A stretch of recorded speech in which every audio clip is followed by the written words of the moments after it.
오늘 말씀 보겠습니다. 두 가지 본문, 창세기 49장 28절과 로마서 9장 20절에서 24절 말씀 함께 같이 읽겠습니다. 이들은 모두 이스라엘의 12지파이다. 이들은 그들의 아버지가 그들을 축복할 때의 한 말이다. 그는 아들 하나하나에게 알맞게 축복하였다. 오 사람아, 그대가 무엇이기에 하나님께 감히 말대답을 합니까? 만들어진 것이 만드신 분에게 어찌하여 나를 이렇게 만들었습니까? 하고 말할 수 있습니까?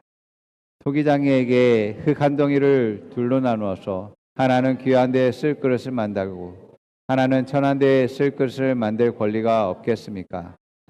토기장이가 진흙 한 덩이로 하나는 귀한 쓸 그릇을 하나는 천이 쓸 그릇을 만들 권한이 없느냐?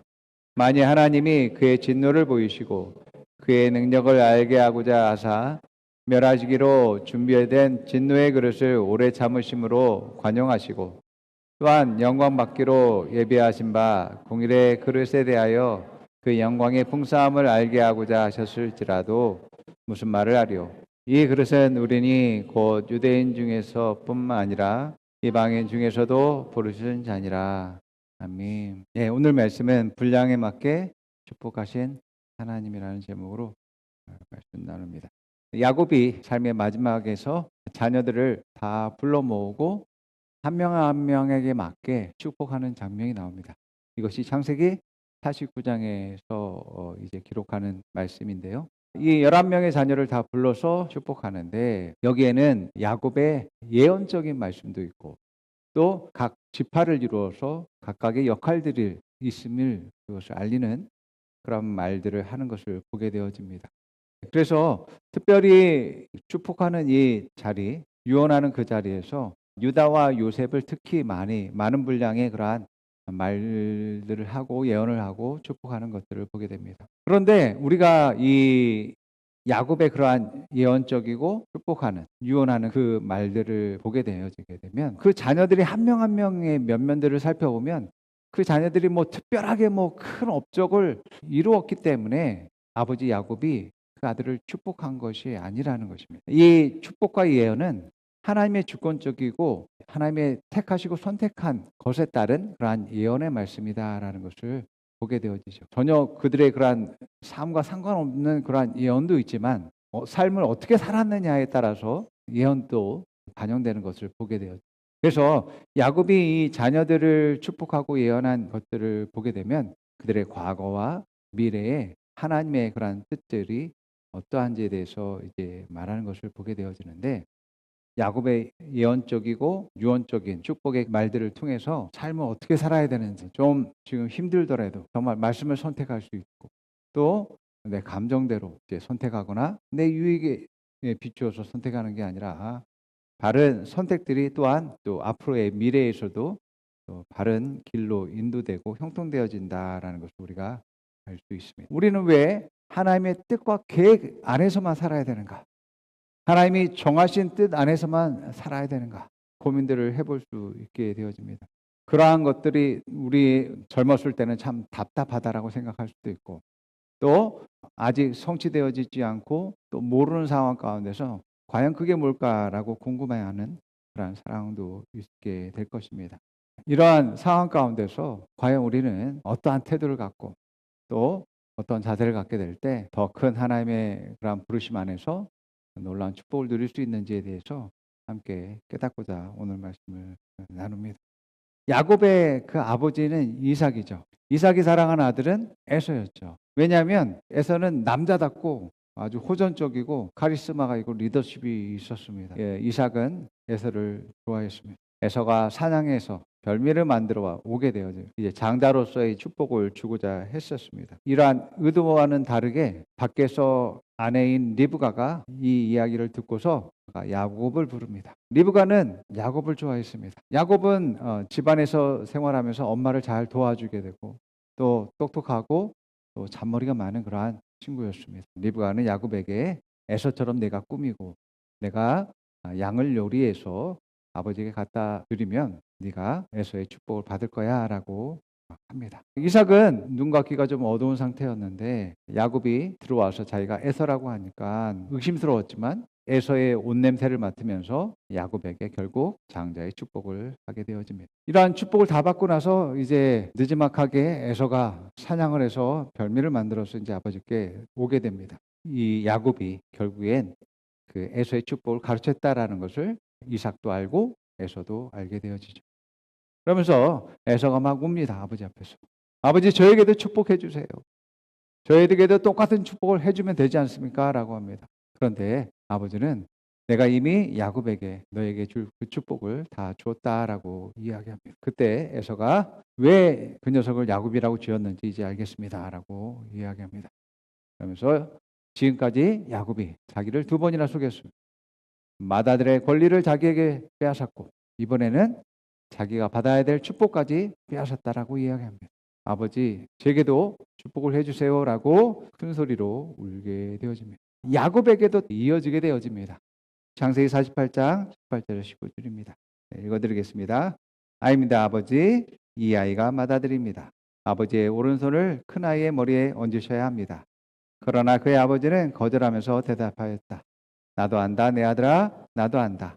므낫세가 한 결례를 이루고 크게 되겠지만 그 아우가 형보다 더 크게 되고 아우의 자손에게 저 여러 결례가 갈라져 나올 것이다.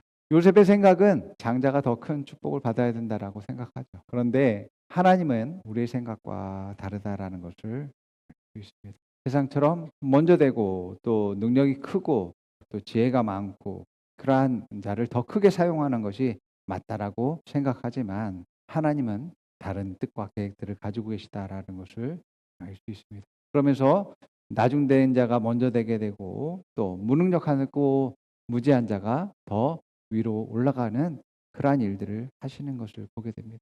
에서의 경우처럼 맏아들임에도 불구하고 왜 인정을 받지 못하는가? 왜 축복을 받지 못하는가? 내가 갖지 못한다는, 내가 좀 부족하고 연약하다라는 것이 우리는 견디지 못한다라는 거죠. 우리는 전체적인 안목들을 좀 가질 필요가 있고 내 인생과 내 자신에 대해서 하나님의 시각으로 나를 좀 바라볼 필요가 있습니다. 그럴 때에 내 삶과 내 인생이 다르게 보이게 되어지게 되고 가치 있고 소중하게 생각되어진다라는 것입니다. 우리 고린도전서 12장 17절에서 27절 말씀 한번 읽어봅니다. 온몸이 다 눈이라면 어떻게 듣겠습니까? 또 온몸이 다 귀라면 어떻게 냄새를 맡겠습니까? 그런데 실은 하나님께서는 원하시는 대로 우리 몸에다가 각각 다른 여러 지체를 주셨습니다. 전체가 하나의 지체로 되어 있다고 하면 몸은 어디에 있습니까?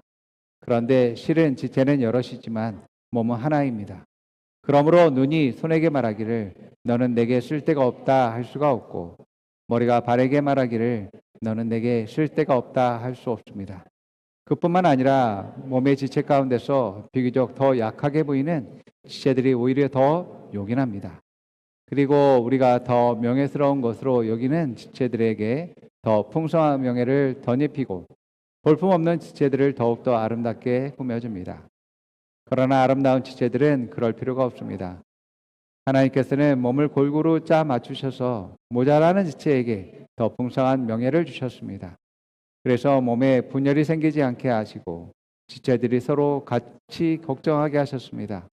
한 지체가 고통을 당하면 모든 지체가 함께 고통을 당합니다. 한 지체가 영광을 받으면 모든 지체가 함께 기뻐합니다. 여러분은 그리스도의 몸으로 따로따로는 지체들입니다. 아멘. 우리가 부족해 보이고 또 연약해 보이고 작게 보이는 것이 우리에게는 불만이고 보이고 염려이고 걱정일 수 있습니다. 그러나 하나님의 뜻 안에서 내가 내 자신을 발견하게 되고 또 내가 누구인지를 명확하게 알게 되어지면 이러한 연약함조차도 놀라운 그러한 은혜의 도구로서 쓰여진다라는 것을 우리는 깨닫게 되어지게 됩니다.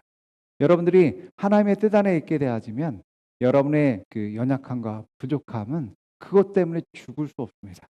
그것 때문에 무시당할 수도 없고 그것 때문에 여러분들이 못한다라고 할 수 없다라는 겁니다. 이거는 하나님의 뜻 안에입니다. 하나님의 부르심과 계획 안에서의 그렇다라는 것입니다.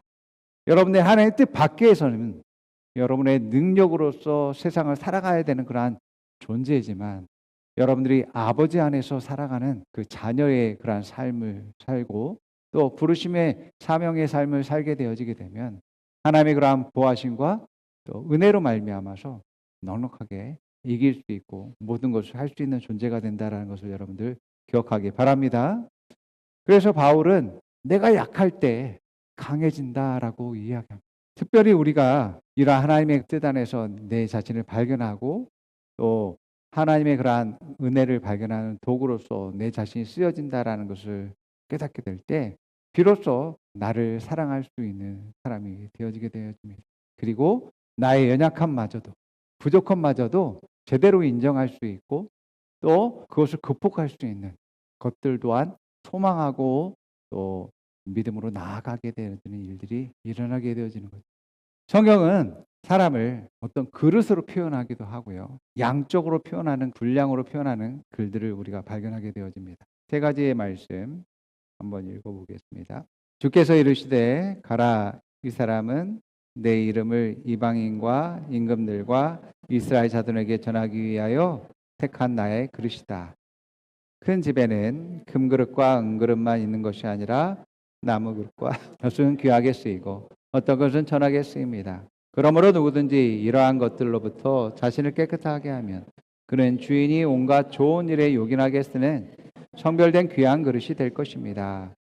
우리가 다 하나님의 아들을 믿는 것과 아는 일에 하나가 되어 온전한 사람을 이루어 그리스도의 장성한 분량이 충만한 데까지 이르리니. 아멘. 저마다 다 그릇이 있습니다. 그런데 내가 지금 어떠한 그릇을 가지고 있는지를 볼 수 있다면 또한 그것을 키울 수도 있고요. 그것을 더 많은 것들을 또 담을 수도 있습니다. 그러나 내가 어떠한 그릇인지를 모르면 그것을 인정하지 않으면 그 그릇은 계속 그러한 현재의 상황으로밖에 머무를 수밖에 없다라는 것을 깨달아야지만 되어집니다. 여러분, 야곱과에서는 뱃속에서부터 서로 시기하고 질투하고 싸우는 그러한 형제였습니다. 그래서 야곱은 형을 부러워했죠. 형이 가진 장자권, 또 형의 그러한 남성다움, 또 그러한 리더십, 그런 모습들이 너무 보기 좋았습니다. 그래서 형의 것을 자기가 갖고 싶어 했어요. 반대로 쌍둥이 형 에서는 어머니의 사랑을 받는 동생 야곱을 부러워했고 아버지의 축복과 하나님의 축복을 받는 그러한 야곱이 부러웠습니다. 그래서 시기하고 질투했던 것입니다. 서로가 서로에 대해서 부러워하고 시기했어요. 또 모세의 형 아론과 누나 미리암도 마찬가지죠. 그들의 모세의 자리를 탐하고 또 시기하고 질투했어요. 그래서 하나님이 그 미리암에게 문둥병의 벌을 7일간 내려서 고통을 당하게 했습니다. 하나님 안에서 내가 누구이고 또 그 부르심을 발견하면서 그 길을 가면서 하나님이 행하시는 일들을 보게 되어지면 여러분들이 정말 중요한 것을 발견하게 되어집니다. 그건 뭐냐면 하나님은 나에게 최상의 것을 준비하셨다라는 것을 깨닫게 된다. 아니, 도대체 무슨 말이에요? 내 삶이 지금 이런데 최상의 것이라고요? 말도 안 돼요. 나는 그것을 인정할 수 없어요. 라고 하는 사람들이 대부분입니다. 아직까지 내가 누구인지, 하나님 무엇을 계획하고 준비하셨는지, 또 내가 어떻게 사랑받는지 아직 모르고 있는 겁니다. 아직 내 존재 자체를 인정하고 싶지 않은 그러한 삶의 태도를 갖고 있는 것입니다. 여러분들이 하나님을 알고 자기 자신을 알며 또 하나님의 부르심 가운데서 인도하심을 받으면서 하나님이 공급하시고 채우시고 또 나를 성장케 하시고 발전하시게 하는 그런 놀라운 일들을 발견하게 되면 하나님은 나에게 최상의 것을 준비하신 분이구나 라는 것을 깨닫게 되어집니다. 이것을 인정하고 여러분들이 믿을 줄 알아야지 여러분의 부르심에 대한 하나님의 뜻과 계획에 대한 비로소 감사가 있게 되고 기쁨이 있게 되어지고 소망이 있게 되어지게 되는 거예요. 바울은 이방인의 왕과 이스라엘의 자손들에게 복음을 전하기 위한 하나님의 그릇이라고 성경은 말합니다. 사도행전 9장 15절 말씀 읽어볼게요. 주께서 이르시되 가라, 이 사람은 내 이름을 이방인과 임금들과 이스라엘 자손들에게 전하기 위하여 택한 나의 그릇이라. 바울에 대해서 이렇게 말했습니다. 그런데 왕과 많은 이방인들에게 또 이스라엘 백성들에게 복음을 전할 자로서 하나님이 세우시고 부르셨다라고 하는데 그러한 영광스러운 모습보다는 사실은 바울의 삶은 온갖 환난과 핍박과 고난들이 그를 기다리고 있었습니다. 고린도후서 6장 4절에서 5절 말씀 한번 읽어볼게요. 우리는 무슨 일에서나 하나님의 일꾼답게 처신합니다. 우리는 많이 참으면서 환난과 궁핍과 공경과 매맞음과 옥에 갇힘과 난동과 수고와 잠을 자지 못함과 굶주림을 겪습니다. 아니 도대체 왕 앞에 내가 나아가서 복음을 전파하고 또 많은 지도자들에게 또 하나님을 증거하는 일들로서 쓰임 받고 또 많은 또 은사와 기적들을 통해서 또 영광스럽게 되어질 그러한 나의 모습을 상상했지만 바울의 삶은 온갖 핍박과 고난들이 그를 기다리고 있었습니다. 바울은 3번 자기 자신을 위해서 기도했다고 합니다. 너무너무 고통스러워서. 자, 고린도후서 12장 9절 말씀 읽어볼게요. 그러나 주님께서는 내게 이렇게 말씀하셨다. 내 은혜가 내게 족하다. 약한 데서 완전하게 되어진다. 그러므로 그리스도의 능력이 내게 머무르게 하기 위하여 나는 더욱더 기쁜 마음으로 내 약점들을 자랑하려고 합니다. 여러분, 나의 정체성과 또 하나님의 부르심과 하나님의 놀라운 그러한 축복들을 인도하심들을 경험하지 못하면 내 은혜가 내게 족합니다라고 고백할 수가 없습니다. 뭔 소리? 나도 저 사람처럼 축복받아야 되지 않겠습니까? 나도 저렇게 영광스럽게 되어야 되지 않겠습니까? 나도 저런 능력을 가져야 되지 않겠습니까? 라고 한다는 거죠. 오히려 그러한 자세와 태도들이 내 자신으로 하여금 절망감을 갖게 하고 자기의 부족함을 끌어안고서 또 우울하게 되어지는 거죠. 여러분, 우리가 그리스도 안에 있게 되어진다면 놀라운 하나님의 그러한 불심과 뜻 안에서 하나님의 성장과 발전을 이루도록 하나님 계획하셨다는 것을 우리 믿어야지만 되어집니다. 그렇기 때문에 여러분이 가진 연약함들, 여러분이 가진 부족함들, 아직 해결되지 않은 문제들, 그런 것들을 여러분을 다룸을 통해서 더욱더 성장시키기 위한 하나님의 훈련이다라는 것을 기억해야지만 되어집니다. 하나님이 나를 붙들어 주시고 세운다면 반드시 극복하고 승리할 거야. 나는 그러한 믿음을 가질 수 있게 되어지는 겁니다. 그래서 하나님은 우리에게 주신 것에 대해서 후회함이 없으시다라고 말씀하십니다. 후회함이 없으시다라는 것은 나를 향한 뜻과 계획 역시 후회함이 없으시다고 그러는 거예요. 나를 향한 축복도 후회함이 없으시다라는 것입니다. 이 후회함이 없다라는 것은 하나님의 뜻과 계획 안에서 하나님 반드시 그것을 이루실 것이다라는 것을 의미하고 있습니다. 하나님이 여러분 한 사람 한 사람을 향한 계획들은 여러분이 영광스럽게 생각하고 행복스럽게 생각했던 그 계획을 뛰어넘습니다. 훨씬 더 최상의 것을 예비하고 준비하셨다라는 것을 기억하시 바랍니다. 하나님이 예비하시고 준비하신 것은 이 세상에서뿐만 아니라 영원한 그러한 기쁨과 행복과 영광스러운 것을 준비하셨습니다. 내가 보지 못하는 그러한 아름다움까지도 내가 누릴 수 있을 것을 준비했다는 것입니다. 하나님은 내가 보지 못하고 정말 가장 좋은 것을 예비하셨다라는 것을 내가 믿게 될 때 여러분들은 하나님이 나를 어떻게 인도하든 하나님이 옳습니다. 하나님 맞습니다. 바울에 대한 부르심이 왕 앞에 가서 복음을 전파하고 또 놀라운 그러한 하나님을 증거하는 일들로 부르셨다고 하는데 그런데 현재는 지금 여러 가지 어려움과 고통 가운데 있습니다. 그런 상황 가운데서도 내가 하나님의 뜻 안에 있다면 하나님의 계획 안에 있다면 하나님 옳습니다. 하나님 맞습니다.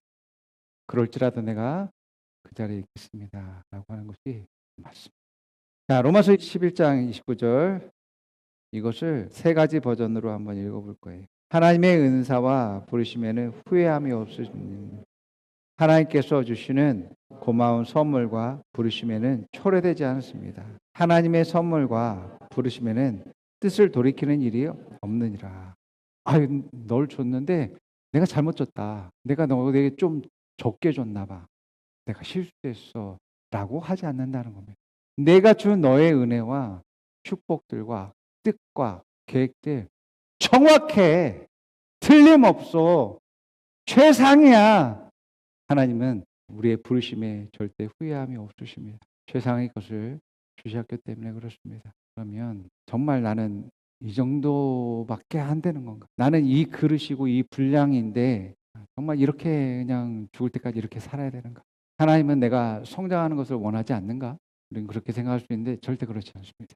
여러분들이 여러분의 분량, 그릇을 키우는 방법들이 있습니다. 그리스도의 장성한 분량. 이 땅 가운데 예수님께서 보여주신 예수님의 그러한 모습. 예수님도 하나님의 자녀이시죠. 독생하신 아들이라고 말씀하셨습니다. 그 아들이신 분께서 이 땅 가운데 오셔서 보여주신 아들의 모습, 삶, 우리가 살아야 되는데 그러한 분량에까지 우리가 성장해야 된다라고 말하고 있는 거죠. 자, 에베소 4장 13절 말씀 함께 읽어볼게요. 우리가 다 하나님의 아들을 믿는 것과 아는 일에 하나가 되어 온전한 사람을 이루어 그리스도의 장성한 분량이 충만할 때까지 이르리니. 아멘. 그렇습니다. 자, 이렇게 충만한 데까지 장성한 분량에 이르기 우리가 원하지만 우리가 성장해야 되는 것이 있습니다. 내 지식과 경험을 따라서 내 유익을 따라서 사는 삶이 아니라 내 그릇을 키우기 위해선 나의 믿음을 키워야 된다. 여러분들의 믿음을 키우기 위해선 말씀대로 생각하고 말하고 행동하는 삶을 살아야 됩니다. 성령의 인도함을 받는 그러한 삶을 살아야 되어진다는 거죠. 자, 로마서 12장 3절 말씀 읽어봅니다. 내게 주신 은혜로 말미암아 너희 각 사람에게 말하노니 마땅히 생각할 그 이상의 생각을 품지 말고 오직 하나님께서 각 사람에게 나눠주신 믿음의 분량대로 지혜롭게 생각하라. 이 믿음의 분량이라는 것은 말씀으로 생각하고 말하고 행동하는 분량을 의미합니다. 여러분들이 그렇게 할 때 여러분들의 그릇은 점점 커지게 되어집니다. 여러분들 말씀을 다 들었다라고 해서 여러분들이 말씀대로 다 살지 못할 겁니다. 사는 만큼 여러분들의 믿음이 커졌다라고 할 수 있는 거죠. 그것은 하나님의 그러한 임재와 또 축복과 은혜를 담을 수 있는 그 그릇이 커졌다라는 것을 의미합니다. 그렇기 때문에 영적인 그릇을 키우는 것은 이 믿음의 그릇을 키울 때에 성장하게 되어지게 되어집니다. 그 다음에 여러분들이 키워야 될 것은 여러분의 부르심의 사명을 위해서 충성할 수 있어야 됩니다. 우리는 각자 여러분들을 향한 하나님의 그런 특별한 부르심과 사명이 있습니다. 이 사명을 감당하기 위해서 여러분들이 충성함으로 나아갈 수 있어야지만. 그래서 이 충성은 지속적인 그러한 믿음을 가지고 성실하게 나아갈 수 있어야지만 되지. 그럴 때에 여러분들이 더 성장하게 되고 발전하게 되고 자기 일뿐만 아니라 또 다른 사람의 일까지 도와주고 섬김을 통해서 여러분의 그릇들이 더 크게 되어지게 되어집니다. 세 가지 말씀을 읽겠습니다. 에베소 4장 1절과 마태복음 25장 23절, 25장 28절에 19절 말씀입니다. 그러므로 주님 안에서 갇힌 몸이 된 내가 여러분에게 원합니다. 여러분은 부르심을 받았으니 그 부르심에게 합당하게 살아가십시오. 그 주인이 이르되 달아있도다 착하고 충성된 종아 내가 적은 일에 충성하였음에 내가 많은 것을 내게 맡기리니 내 주인의 즐거움에 참여할지어다 하고 그에게서 그 1달란트를 빼앗아서 10달란트를 가진 사람에게 주어라. 가진 사람에게는 더 주어서 넘치게 하고 갖지 못한 사람에게는 있는 것마저 빼앗을 것이다. 예, 그렇습니다. 내가 더 많은 일들을 감당하고 더 많은 것들을 상급과 또 영광을 얻는 방법은 충성스럽게 맡긴 그 일들을 감당하는 것입니다. 그 일마저 하지 않는다면 주인을 믿지 못하고 그 일을 저버린다면 그것을 빼앗기게 되어지게 되는 것이죠. 오히려 그 빼앗긴 것을 충성스러운 사람들이 그것을 가져가게 되어지게 되겠죠. 또 하나는 여러분의 그러한 재정적인 부유함과 여러분들이 더 다른 사람들을 섬기고 사랑할 수 있어야지만 되어집니다. 성경은 여러분들이 인색한 마음을 가질 때에 여러분들이 가난해진다라고 이야기합니다. 자, 누가복음 6장 38절 읽어볼게요. 남에게 주어라 그리하면 하나님께서도 너에게 주실 것이니 대를 누르고 흔들어서 넘치도록 후하게 되어서 너희 품에 안겨줄 것이다. 너희가 대질하여 주는 그대로 너에게 대로 되어서 주실 것이다. 아멘. 그 정도 훈련을 받아야지만이 되어집니다. 여러분들이 하나님 뜻 안에서 '하나님 이 재정을 어떻게 사용할까요?' 하고 인도함을 받고 또 그 믿음으로 말미암아서 여러분 섬기는 일에 더욱더 심게 되어지게 될 때 그것들이 더 풍성한 결실들로 맺게 되어지게 되고 기업을 이루는 그런 일들이 일어나게 되는 거죠. 우리가 살아가는 데 있어서 어려움을 많이 겪을 때에 '나는 왜 이런 환경 가운데 있어야지만 되는가.'라고 하고 또 '왜 이러한 부르심, 이러한 사명을 살아야 되는가, 해야 되는가.' 그러한 의문을 갖게 되어집니다. 오늘 본문에서도 말하지만 나를 지으시고 나를 낳으시고 이 땅 가운데 있게 하신 하나님의 뜻을 발견하는 것이 정말 정말 중요합니다. 우리 오늘 본문 다시 한번 읽어 볼게요. 로마서 9장 20절에서 21절. 오 사람아 그대가 무엇이기에 하나님께 감히 말대답합니까? 만들어진 것이 만드신 분에게 어찌하여 나를 이렇게 만들었습니까? 하고 말할 수 있습니까? 토기장에게 흙한 덩이를 둘로 만들어서 나는 귀한 데에 쓸 그 그릇을 만들고 하나는 천한 데에 쓸 그릇을 만들 권리가 없겠습니까? 토기장이가 진흙 한 덩이로 하나는 귀히 쓸 그릇을 하나는 천이 쓸 그릇을 만들 권한이 없느냐? 천하게 쓰여진다라는 것은 자주 사용된다라는 것을 뜻하고 있습니다. 그렇기 때문에 내가 생각하기에는 이것은 좀 더 귀한 것, 이것은 좀 천한 것, 그러한 생각들을 가지고 있지만 하나님 안에선 그러한 구분들이 없다라는 것을 우리는 깨달을 때 그릇으로서 쓰여지게 되어지게 되고 사용되어지게 되어지고 또 영광스럽게 되어진다는 것을 우리가 알 수 있습니다. 디모데후서 2장 20절에서 21절은 이렇게 말하고 있어요. 한번 읽어봐요. 큰 집에는 금그릇과 은그릇만 있는 것이 아니라 나무 그릇과 질그릇도 있어서 어떤 것은 귀하게 쓰이고 어떤 것은 천하게 쓰입니다. 그러므로 누구든지 이런 것들로부터 자신을 깨끗하게 하면 그는 주인이 온갖 좋은 일에 요긴하게 쓰는 선별된 귀한 그릇이 될 것입니다. 예, 그렇습니다. 어떤 그릇이 있는데 아무리 좋은 그릇이라 할지라도 그것을 음식 쓰레기를 담는 그릇으로 사용되어진다면 그것은 천하게 쓰여지는 그릇이라고 할 수 있을 것입니다. 그런데 아무리 토기로 만든 그러한 그릇이라 할지라도 그것을 깨끗하게 씻어서 그것을 맛있는 신선한 야채를 담는 그릇을 사용한다든지 아니면 그것에 보석을 담을 수도 있는 거죠. 중요한 요소는 그것입니다. 그것을 깨끗하게 하느냐, 더럽게 하느냐. 거기에 따라서 그 쓰임새가 달라질 수 있게 되어지게 되는 거죠. 극명하게 갈라지게 되어지게 됩니다. 천하게 쓰여진다면 그것을 더럽기 때문에 깨지거나 모났기 때문에 이제 천하게 쓰여지게 되어지는 것이죠. 그래서 자기 자신을 더욱더 깨끗하게 하고 온전하게 하고 거룩하게 하며 또 하나님 안에서 자기 자신이 누구인지 더욱더 발견한다면 더욱더 하나님의 그러한 임재 안에서 더욱더 존귀한 자로서 쓰임받게 되어집니다. 우리는 사실은 그릇들입니다. 거룩한 그릇이죠. 하나님의 성령이 여러분 한 사람 한 사람에게 있기 때문에 성령의 전이며 거룩한 그릇이라고 할 수 있는 것입니다. 그래서 내 자신을 성별하게 되고 구별해서 더욱더 온전한 가운데 내가 그러한 사람이야. 내 안에 계신 하나님을 기뻐하고 찬양하면서 내 안에 말씀으로 가득 채우고 또 성령의 인도함 따라 살아가게 되어진다면 더욱더 하나님의 기뻐 받으시기에 사용되어지는 그런 사람이 되어지는 것입니다. 우리가 앞서 달란트에 대한 비유를 한번 읽었는데 주인에게 종이 있었는데 세 명의 종에게 장사할 것을 명령합니다. 한 종에게는 5달란트를 주고 한 종에는 2달란트를 주고 한 종에게는 1달란트를 주게 되어집니다. 5달란트 받은 사람과 2달란트 받은 사람은 주인이 명령한 대로 받은 대로 가서 장사를 합니다. 그런데 1달란트 받은 사람은 주인이 말한 대로 장사를 가지 않고 그 돈을 땅속에 묻어둡니다. 이 1달란트 받은 사람은 주인이 악한 사람이라고 이야기합니다. 악한 사람이라고 생각했기 때문에 주인의 말을 믿지 않게 되어집니다. 저는 정직한 사람입니다. 정말 저는 확실한 사람입니다라고 말하면서 1달란트를 주인에게 줍니다.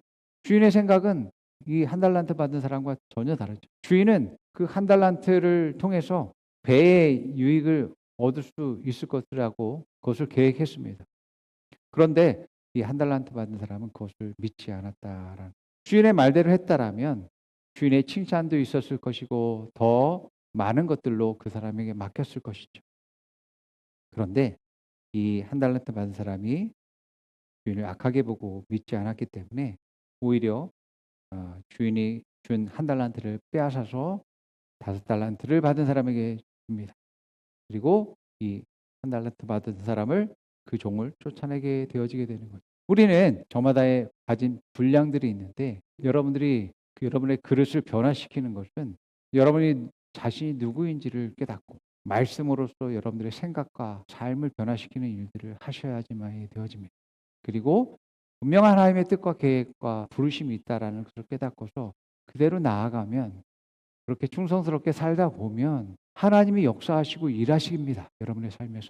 그것들을 경험하면서 여러분들이 더욱더 풍성한 삶과 또 성장의 삶을 살게 되어지게 되고, 여러분의 그릇이, 분량이 달라지게 되고 변화가 일어나고 확장되어지는 것을 깨닫게 되어지는 것이죠. 자, 그것을 통해서 우리가 있는 곳에서 하나님이 찬양하고 영광 돌리게 되어지는 것입니다. 그러므로 여러분, 그리스도의 장성한 분량에 이르는 여러분 되기를 축원드립니다. 아멘. 자, 함께 고백해 봅니다. 나의 부르심은 후회함이 없습니다. 나의 은사도 후회함이 없습니다. 나의 축복도 후회함이 없습니다. 나의 구원도 후회함이 없습니다. 아버지는 나에게 최상의 것을 주셨습니다. 아버지는 항상 옳습니다. 아버지는 나를 성장으로 인도하십니다. 장수한 분량으로 인도하십니다. 자, 옆 사람에게 말해봅니다. 당신의 그릇을 키우십시오. 장사한 믿음으로 성장하십시오. 부르심의 사명에 충성하십시오. 협력해서 선을 이루십시오. 더욱 섬기고 사랑하십시오. 당신의 그릇은 차고 넘칩니다. 당신의 그릇은 차고 넘칩니다. 아멘.